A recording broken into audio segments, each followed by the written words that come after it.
So hello everyone, मैं हूं आयुष शर्मा। आज की वीडियो में हम लोग बात करेंगे कि इंडिया के कौन कौन से बिज़नेस पे बहुत बड़ा हिट हुआ है तालिबान के कैप्चर करने से। ऑलमोस्ट सबको को पता है कि तालिबान ने अफ़गानिस्तान को कैप्चर कर रखा है। उसके पीछे क्या रीज़न है, क्या पॉलिटिक्स है, हर कोई जानता है। तो इस वीडियो में हम लोग उस पर नहीं बात करेंगे क्यों कैप्चर किया, किस वजह से कैप्चर किया। हम लोग बात करेंगे कि कौन कौन से ऐसे बिज़नेस है जिसमें बहुत बड़ा हिट आया है।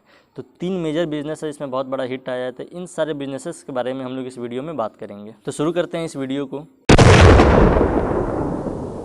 अफ़गानिस्तान कंट्री जो है वो 8 अगस्त 1919 को वो इंडिपेंडेंट हो गया था ब्रिटिश से।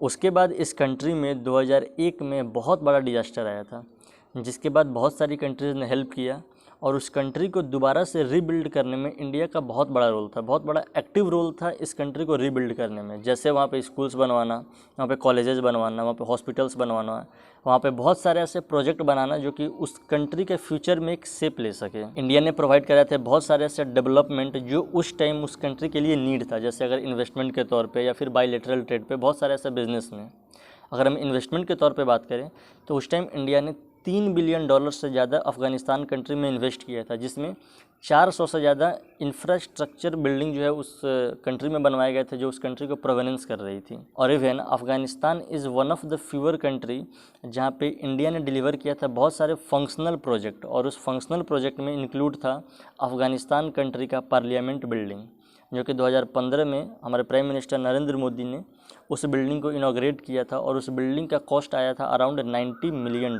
तो इंडिया ने इस कंट्री में बहुत ज़्यादा इन्वेस्ट किया था, जिस वजह से बोला जाता है कि अफ़गानिस्तान को रीबिल्ड करने में इंडिया का बहुत बड़ा रोल था। ये हुआ इन्वेस्टमेंट पर्पस। अब हम लोग समझते हैं कि वो टॉप कौन से 3 बिजनेस है इसमें बहुत बड़ा हिट हुआ है इस वॉर की वजह से, तालिबान के कैप्चर करने की वजह से। पहला है बायलैटरल ट्रेड। बायलैटरल ट्रेड क्या होता है? इसमें दो कंट्री के बीच में गुड्स को एक्सचेंज करते हैं, यानी इंपोर्ट और एक्सपोर्ट होता है दोनों कंट्री के बीच में। और इस दोनों कंट्री के बीच में इन्वेस्टमेंट भी होता है जब इंपोर्ट और एक्सपोर्ट होता है।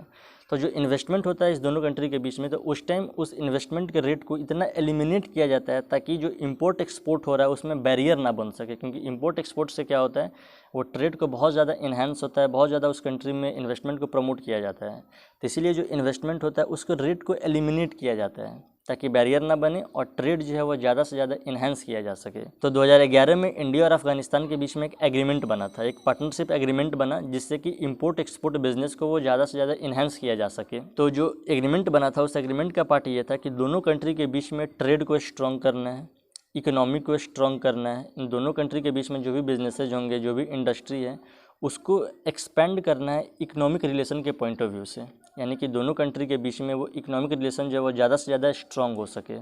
और इवन उस एग्रीमेंट का पार्ट ये भी था कि अफ़गानिस्तान के लोग चाहें तो वो इंडिया में आके मार्केट कर सकते हैं फ्री ऑफ कॉस्ट, यानी कि उसका एक पैसा नहीं देना पड़ेगा। ये उस एग्रीमेंट का पार्ट था। तो अभी रिसेंटली एक रिपोर्ट आया है बायलैटरल ट्रेड की, दोनों कंट्री के बीच में कितना ट्रेडिंग हुआ है। तो जो रिपोर्ट आया है 2019-2020 का, उसमें ये देखा गया है कि $1.4 बिलियन का दोनों कंट्री के बीच में बिजनेस हुआ है ट्रेडिंग का। लेकिन ये बिजनेस जो है इस वॉर की वजह से बहुत बड़ा इफेक्ट पड़ा है, क्योंकि एयर ट्रांसपोर्ट, रोड ट्रांसपोर्ट जो है वो दोनों बंद हो चुका हुआ है इस वॉर की वजह से।